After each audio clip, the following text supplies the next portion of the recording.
Depuis le début, en fait, Hydro-Québec s'est impliqué avec Evlo pour un projet dans la municipalité de Parent, qui est une municipalité qui est dans les Hautes-Laurentides, dans le secteur de la Tuque.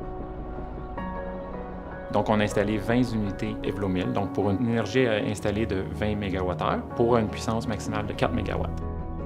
Un des gros avantages du projet Parent, c'est d'être capable d'alimenter le village en cas de panne. Donc, ça va, pour les habitants du village, ça leur donne une sécurité, une fiabilité. Les clients sont de plus en plus dépendants de l'électricité, donc le système de stockage va réellement nous permettre d'avoir une solution aussi pour améliorer la sécurité du public dans ce secteur-là.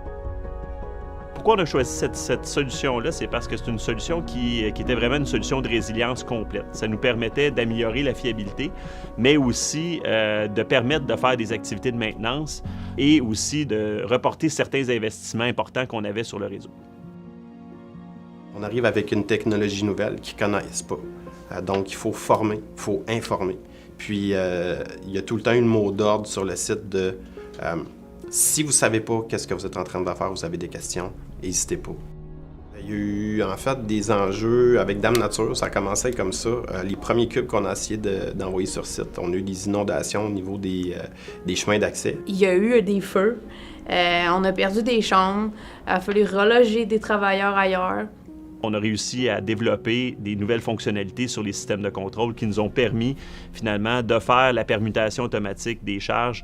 Et ça, c'est une fonctionnalité qui était très recherchée, mais qui, en fait, représente une première presque mondiale dans le domaine du stockage de l'énergie. Donc ça, c'est quelque chose qui est particulièrement fier. Puis on a pu développer cette fonctionnalité-là tout au long du processus. La modélisation nous a permis vraiment de bien comprendre comment que le système allait réagir, s'assurer que tous nos équipements, que ce soit nos convertisseurs, soient capables de répondre aux besoins techniques qui étaient très élevés dans ce projet-là.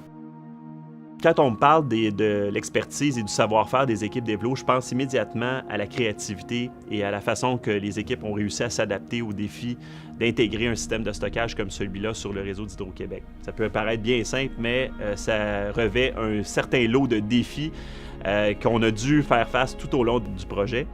Je pense que c'était le 20 décembre. On a réussi pendant pratiquement 6 heures de temps à alimenter le village. De 9h à 3h. Donc, c'est vraiment notre système de batterie qui a pris la charge du village.